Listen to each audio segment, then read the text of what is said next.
Payment is a trust business. Merchant will trust you to give you their business. Did you know this was the scale Flutterwave would get to? If no one told me to be at least 10 years, I said that's not true. You operate in over 30 markets, require licenses in every market. What did you do from the beginning? So I get an email on Monday morning, rejected. Tuesday morning, I'm preparing Back at it again straight And away. they were like, yo, what's going on here? I'm ready for that rejection. We're the most licensed non-bank entity in Africa right now. Who is GB?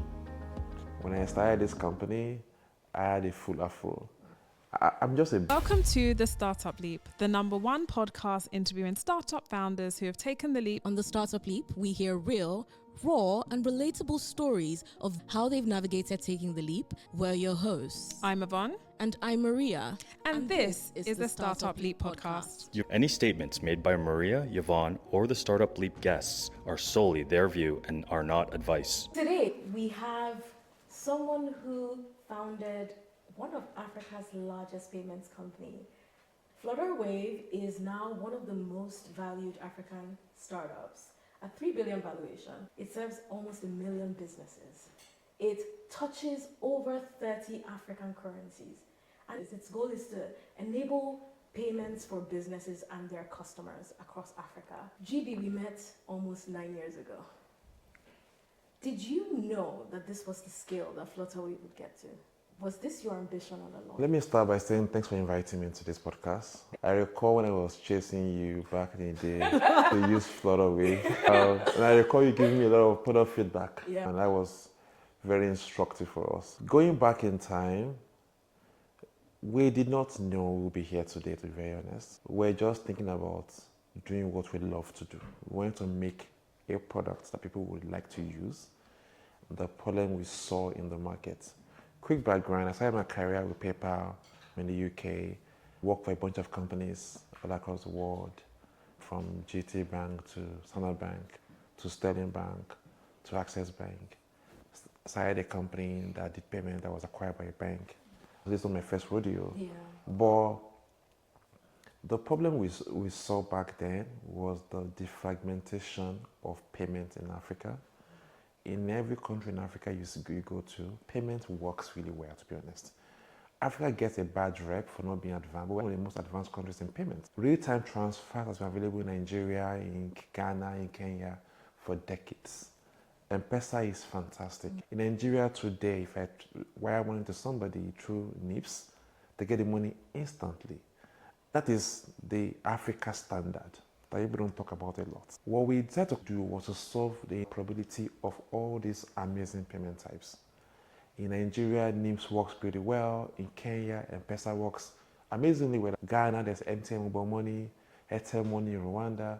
The problem we're trying to solve for is, if a business in Johannesburg wants to get paid by a customer in Lagos, or a better example, a business in Accra wants to get paid by a customer in Lagos, before Flutterwave, if they do a wire transfer, that money goes from Lagos to New York to Accra. It made no sense because money doesn't move, instruction moves. If that merchant knows that the payment is confirmed, they will release goods. Know that in day 1 or day 2 or day 3, they will get paid. That's what we're solving for. We're solving for making Africa the payment hub of the world, literally, which is a very tall ambition. From my banking experience, large corporates who wanted to pay salaries of staff all over Africa, and it was hard to do. How do we solve that problem and solve it well at scale? That's why from day 1, our goal was not Nigeria or Kenya, it was Africa. It was trying to get it done. But yes, we were not aware we would be like this today, but we knew the goal we wanted to solve for, and we went hard on our goal. Yeah. When did you decide that you were going to go ahead to build Flutterwave? What was the decision? When I couldn't solve it in a bank, because I was an entrepreneur where I was working. I worked for very amazing employers who gave me the room to innovate in my employment. It was when I saw that the construct of my employers could not solve some problems. They all agreed with me, and they've all supported the former employers are partners today of Flutterwave. And that is really amazing for me to see. I recall a couple of months ago, I went with my board to see one of my employers, Standard Bank, and when I got to their office, They had welcome back on the wall. Then they were showing some of my board members my seats. And that was, I was like, oh, that's true. That was yours. You said that you were in that corner. Yes, I was in that corner. It was amazing. I had bosses like who of Sterling Bank, who is now the MD of the bank, amazing gentleman. This is great. You know, Herbert of blessed memory. And that was how we built this company. We built this company on the back of our network and relationships at the beginning. My co-founders, Leke and Iyi, great, amazing guys. We all brought what we know how to do best to the table to start this company and get it done properly. I love how you set out with a thesis to make payments in Africa seamless, particularly across borders. You set out to build a regulated product. How did you go about building that product from 0 to 1? Given you're operating over 30 markets, you require licenses in every market. What did you do from the very beginning, particularly being a regulatory product, and how you thought about scale across borders with your customers? That is why we have battle scars. Battle scars in reality, figuratively, mentally, emotionally. Yes, it's really hard building from scratch. It takes a lot from you. When I started this company, I had a full afro.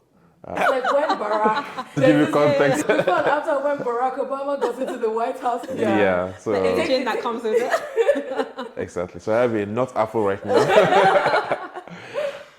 Yeah, so I think at first, most entrepreneurs, we also included, we thought the problem was technology. It wasn't. It was actually a trust business. Technology is a trust enabler.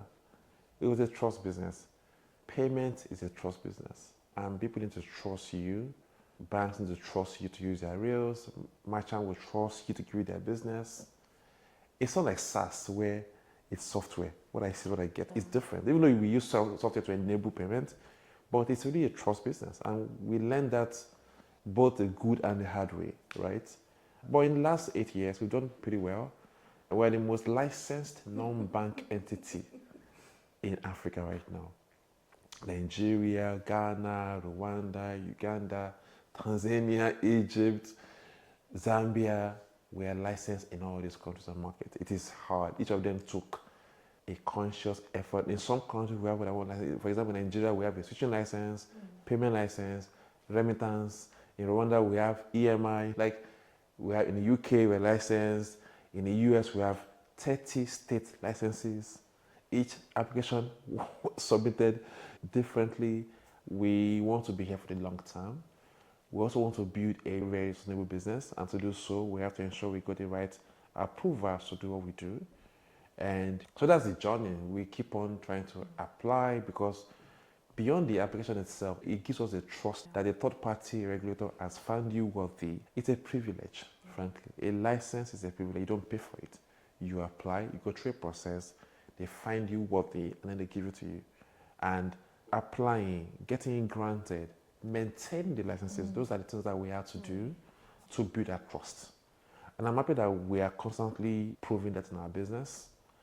We've had our fair share of challenges. Wasn't that we try to do, we try to be resilient. There was one license that we applied for where we applied like 5 times.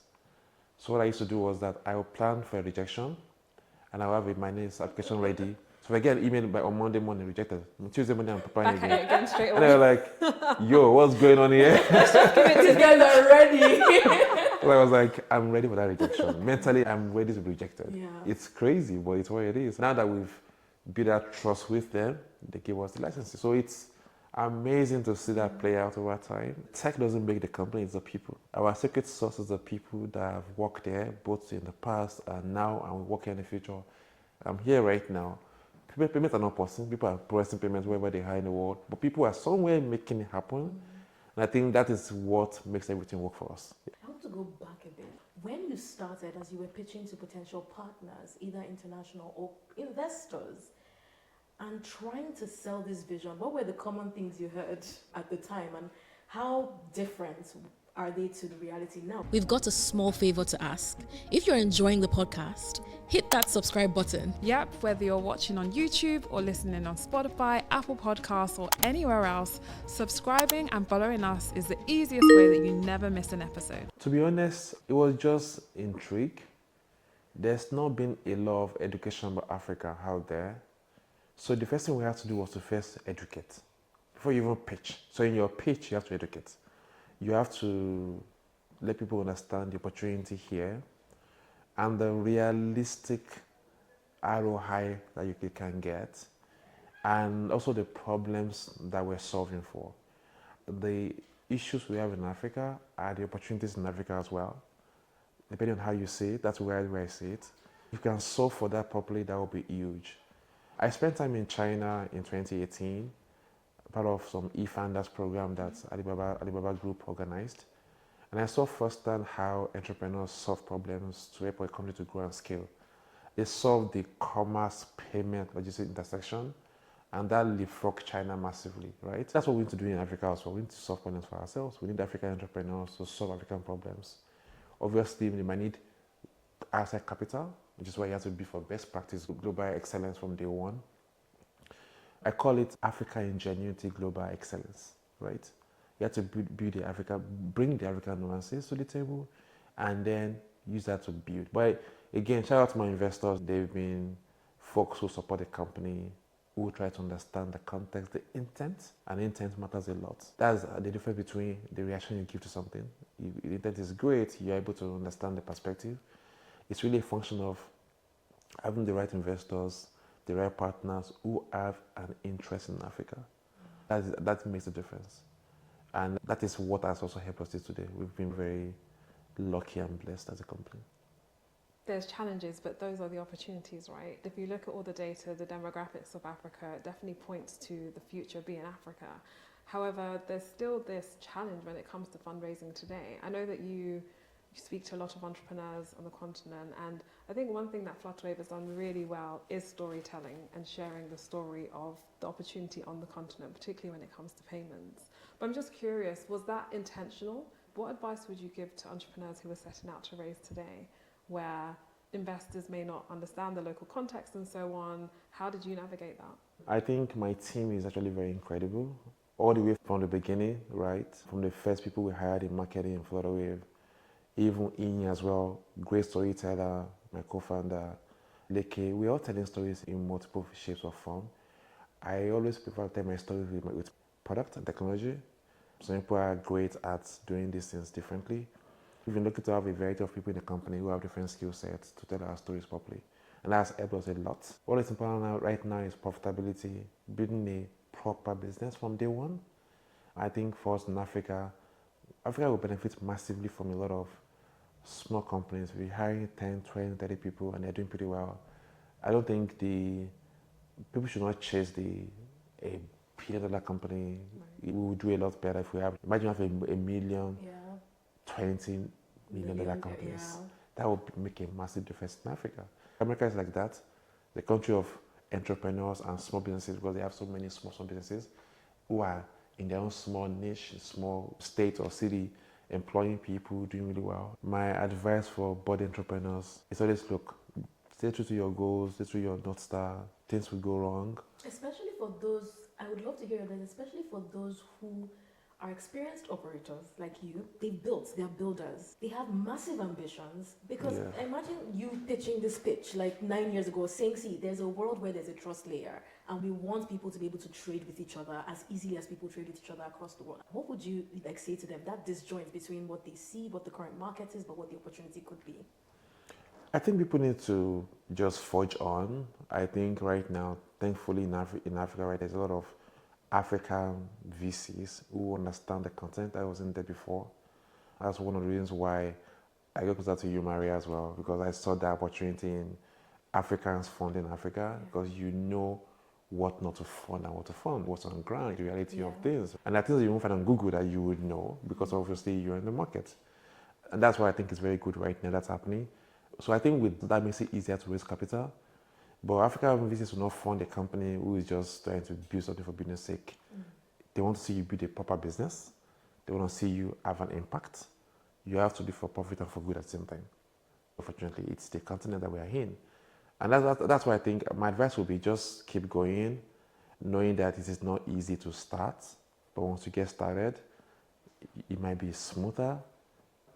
But again, that's also a probability. You're not sure.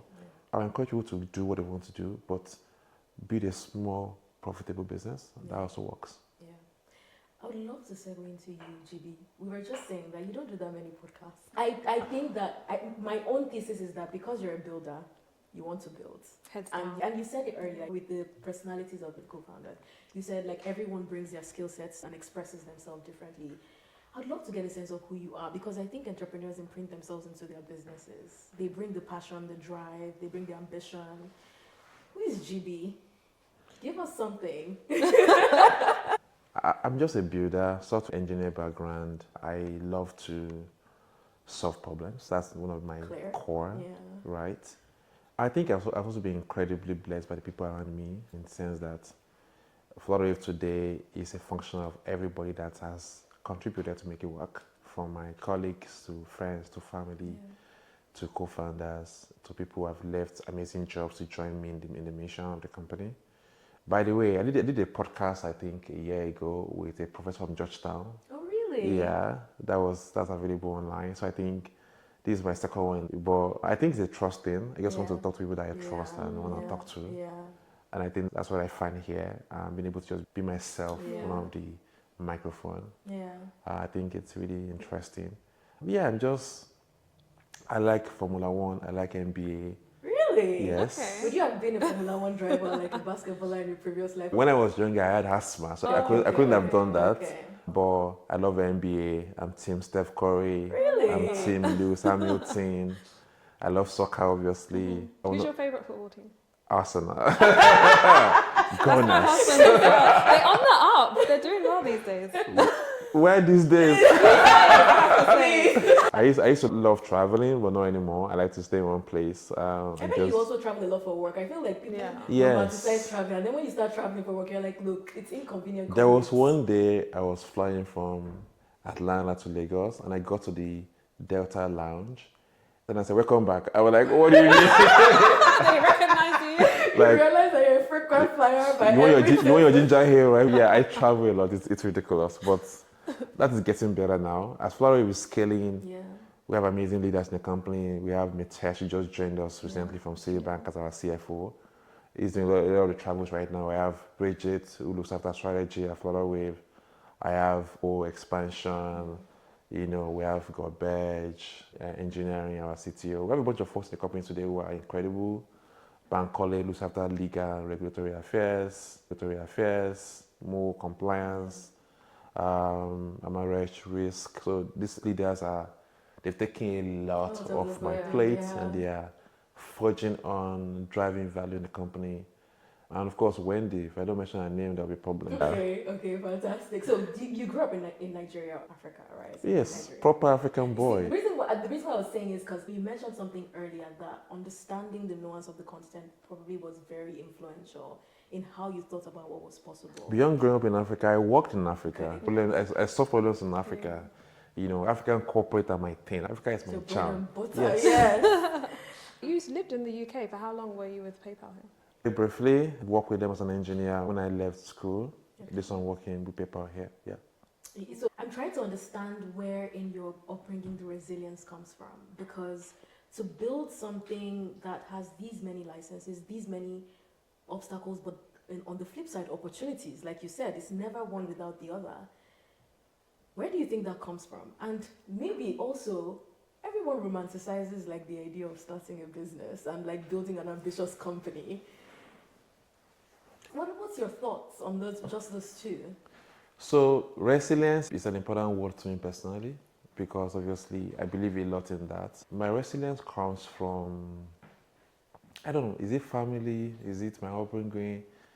It's a mixture of all of those things together, in my opinion. My drive comes from just wanting to be better. I want to be better. I want to build better solutions. I want to solve problems. I want to go from 1 to 2 to 3 to 4 to 5.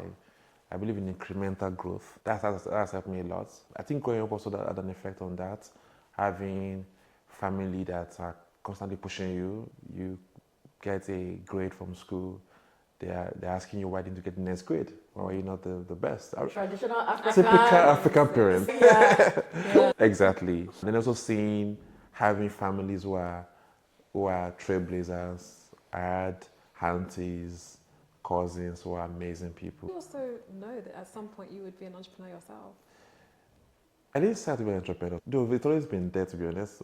My first company was doing Wi-Fi infrastructure. Really? Yes, I sold out to a lot of companies in the UK. Yes, before I joined PayPal, and also across Africa as well. So I think for me, it's always just been, if there's something I want to do and it's not available, why can't I build it? And that's why I like software engineering. I love coding. Because of that, I can build things that I don't see available. And that, I think, has been one of the drivers for me as a person. But I thought about building in safe spaces. Hence why I work for companies and I enjoy working for them. If I could solve the Flutterwave problem in a bank, I would have done it in the bank, right?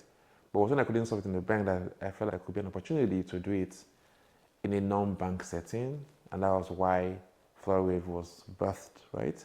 But I think I just love to solve problems and to build a solution. I guess just looking back, it's almost 10 years, right, since Flutterwave started. The only funny thing, someone told me to be at least 10 years. I was like, that's not true. 2 years I'll be done with this thing. What's the big deal? They were like, we told you, you will take at least 10 years to build a company that's sustainable. At least 10 years. I love that. I'm like, you're right, sir. Yeah. 10 years after. Time flies when you're having fun.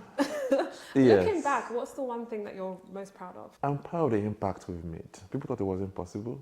Now people know it's possible.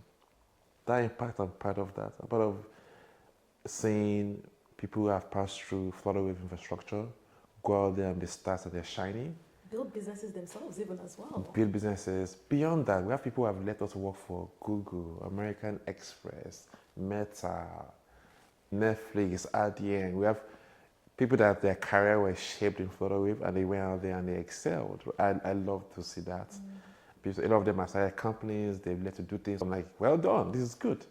I think that's interesting. Now people know it's possible to start from scratch and go out there and just lay all on the table and just get to work. I think we've shown that it's possible. Now we're also showing that you can also be resilient, you can stumble, you can also keep working, right? You can see issues, you can solve them. And it's not going to be easy. Nobody promised easy. I recall a verse in the Bible about nobody telling it to be easy, but it will be worth it. That's what we're trying to do. Yeah. And from the impact perspective, $16 billion transacted. I think sometimes these numbers you can throw them, but those are businesses. Those are businesses that have moved money using your infrastructure. Those are businesses that have been enabled. What was more difficult than you predicted? What was the thing you didn't expect? I think for each phase we are in, Yeah. we have a unique set of challenges that we need to solve. When we get that done, we're on that phase, another set comes up, and that's just the way it is. I'm not surprised. I recall one of the banks I worked in over 100 years, and they would tell me, GB, you're just year 8 plus in Flutterwave. Remember that. So don't think that you're going to build the year 100 capacity in 8 years. It's not possible. And whilst you compare our result with yours, you should compare like for like. Go back and compare year 8 of this bank. Then you see that you're actually not doing badly. Incredibly well, actually, So- when you so- compare properly. Yeah, so you need to just keep going. And when I speak to people that have done it before, people like Herbert, people like Tony, people that have built companies in emerging market, they tell me, GB, just keep going. It's not easy. It was easy for us as well. But Africa needs to build Africa, right? You have to keep going. You have to do this. I think that is very encouraging to hear and to see amazing people like that who have done this in a scale and they keep going as well, right? Yeah. One thing that I've found very interesting about Flutterwave is the pace in which you ship out new products and constantly bring out new features, new offerings. I'd love you to talk a little bit about how, after coming up to 10 years, how that's still evolving and how the DNA within Flutterwave has enabled that. I think we've evolved over the years now. In recent years, we are still shipping, but we're shipping responsibly, if that makes sense. And we're also shipping with scale in mind. There's a time when a tiny change is just a tiny change. Now, a tiny change is a common customer saying, oh my gosh, my pen's not working anymore. Like, so many customers, so many impact. We have to be careful how we ship. I'm happy with the team has evolved to that level right now. And I see the maturity in what we build. Now we're shipping. An example is Sender, for example. That is a very matured product. And that's the remittance app. What does Send do? Yeah, it allows Africans in diaspora to send money back home. Anybody in the US, UK, to send money back home to Africa. Very beautiful, seamless product, and it works seamlessly as well. Another one is our V3 of our APIs, where we allow, now APIs are much more robust, backward compatible. We allow so many payment types to work on our platform right now through one API, and we've fixed a lot of issues that we had in the past on those APIs as well. But the point really is, we're not in a mature stage of the company. We're taking grown-up language right now, and that is important for us. And that's why you see people like Des join us from Citi, people like Bankole, ex-Visa, join Flutterwave, people like Bridget, PayPal, a decade plus. And that's because we are now at that stage where we're building for scale, right?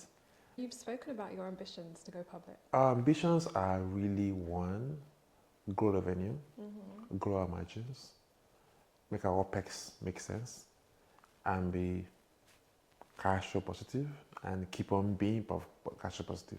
That's the goal I have right now. My immediate goal is not to go public. It's If just that comes as an eventuality to once I'm market, cash flow positive, Yeah. which is the goal I have right now, then I can have all the options available to me. But the goal right now is just double down, go deeper, not wider, be there for my customers, get them to grow and to expand their business. Yeah. What's your view of the future of payments in Africa? African payments will keep evolving. I see a future whereby contactless will be a big deal very soon. I see a future whereby pay your bank transfer, open banking will scale. There's a lot for us to build in Africa still, right? But I'm happy that things are shaping up right now, which is good. For context, pay your bank transfer as a payment type did not exist 5 years ago. Yeah, I remember. Yes. Now it's one of the biggest payment type Yeah. on the continent, right? And that is incredible, right? Non-card payments are on the rise massively. Obviously, they have less fraud risk, easier to settle. That is where we're going to as a country. So I see that happening across, but I see tokenization of account payments also happening as well. One of the things we like to do, just as we wrap up the episode, is go into more. The idea is that we have people who are listening, who are builders, who are thinking, who have problems they want to solve, but they want to learn from the best, from people who've gone through the fire, as it were. If you could go back to GB and tell him something just as he started Flutterwave with your co-founders, what would you say? 10 seconds. It doesn't have to change what you do now, but what do you think you needed to hear at that point? So I have never romanticized entrepreneurship. People should not. It's hard work. If you can solve that problem within the confinement of a well-deserved organization, please, that's also a privilege. Please do it. Let's be problem-solving focused. Not really about the method. You can go intra or entrepreneur. It doesn't really matter. That's very important. It's hard work building anything from scratch. And I think it makes you appreciate your employers a lot more when you do it by yourself. You're like, oh my gosh, I understand why this, why that. So I would say just focus on the goal you want to solve, not the process. Look for the best way to solve that problem and get it done. At the end of the day, make sure you make an impact. That's important. Africa needs that right now. Yeah. And what are some of the resources that helped you along the way, whether it be books, podcasts, that some of our listeners could potentially tap into as well? I think experience helped me a lot. Working for companies, going through the ranks, helped me a lot to see how things actually work in real life. Those are one of my biggest ones. Also, having mentors, people that are there to just listen to you, whatever the issue is, and just give you their own version of how you can solve the problem. My co-founders help. Then the people that I work with in Flutterwave, they inspire me a lot. I learn from them every day, which is amazing.